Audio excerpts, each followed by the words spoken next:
Oh, San Marino. Now, do we dare mention their national selections? Oh, dear. Oh, dear. Oh, well, I got a spare £20,000, don't you? Or euros, what was it? Oh. But being a small little principality that there are, then fair enough. I suppose money speaks, doesn't it? Money talks, shall I say. Dirty cash, I want you. Sorry, I've got that song in my head now.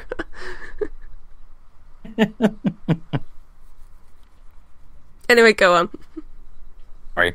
It was nice to see Zoe, actually, even though she turned into one of the biggest Eurovision memes on Twitter. Just to point out. But the song. So glad, particularly for Jessika, who's finally made it to Eurovision after having quite a few good attempts in Malta to represent them. And I'm glad that she's at least gone to Eurovision in some way. Though this song, I don't think is too bad. I think it's one of the best San Marie's entries that we've had in quite a while.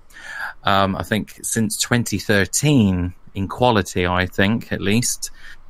And to see San Marino do at least a respectable result with this in the semi. I don't think it's particularly going to qualify. I would love to think that it could, but I don't think it will this year. But at least if they get into the high teens, at least, I would be quite happy with. Because, I mean, in an ideal world, we'd love to get the smaller countries to stick around and come back to the Eurovision Song Contest. And I'd like San Marino to keep on trying with these types of things for a little bit more of a local San Maries or Italian flavour, at least. It's a world for somebody. But, I mean, this song in particular, I think is quite nice. Again, it's a little bit like the Serbia and Romania entry in the bit that it's a bit middling for me. But I do like listening to this. I think it's a really cool song. But the rap in the bit in the middle is a little bit unnecessary.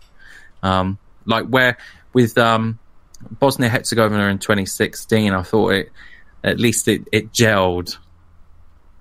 Don't think this does particularly really, and it's a little bit awkward on stage. So, yeah, it stops me from giving it necessarily high points. But there you go, Marino. Okay, John, do you want to go next? Well, first off, I just want to get this over and done with. I'd rather we were reviewing the Norwegian Who We Are. Yes, yeah, I think that goes without saying. For obvious reasons. However, I'm quite tempted to give this song my guilty pleasure of the week stamp of approval, actually. Because, like Ciaran, I'm really behind Jessika with a K.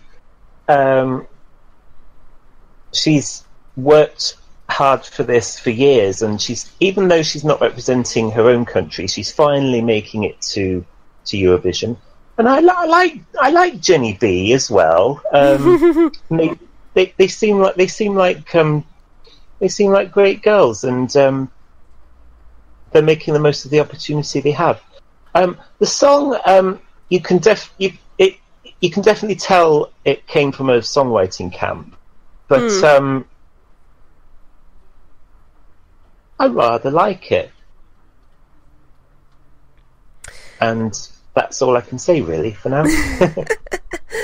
I'm gonna be slightly more negative now. Slightly. Don't get me wrong. Like, I'm glad that Jessika finally made it to Eurovision after so many attempts of trying, and it's not like I have a problem with Jenny B either. But and the cool this is actually a pretty good chorus, but oh my god, this is probably the queen of unnecessary rap bits in Eurovision history. I mean, like poor Jenny,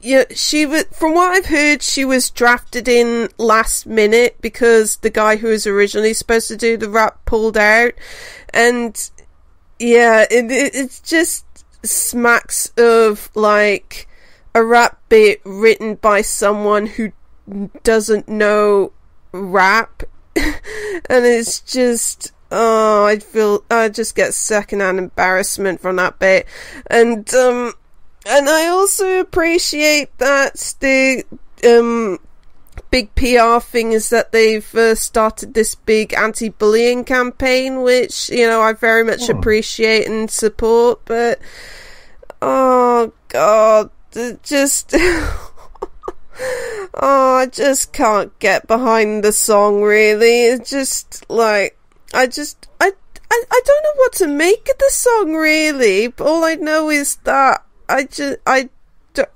don't really like it, even though part of me wants to support it. I just can't. And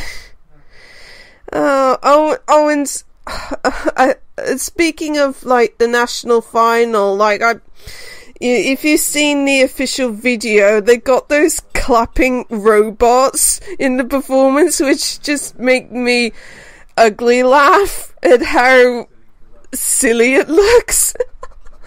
And part of me actually wants them to bring them to Lisbon, because at least it will give me something to laugh about on the Thursday night. Well, it'll be Friday morning for me, but yeah,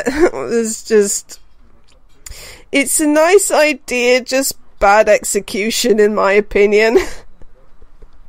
I love those robots. Yeah.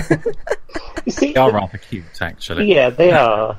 The funny thing is that Jenny B, or Jenifer Brening, had her own song in the national final, which was actually a really good song. I feel a bit. I'm happy. I'm happy for her, obviously, that she gets to go to Eurovision. But I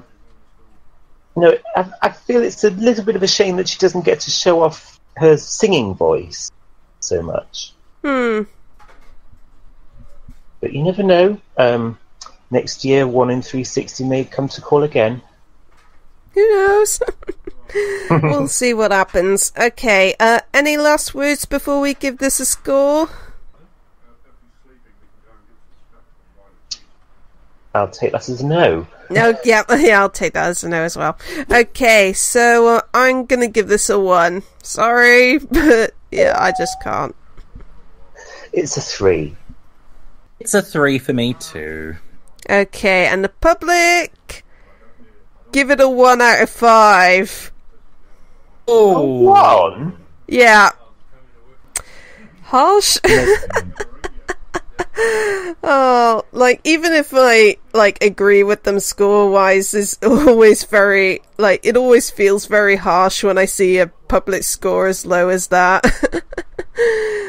Oh well.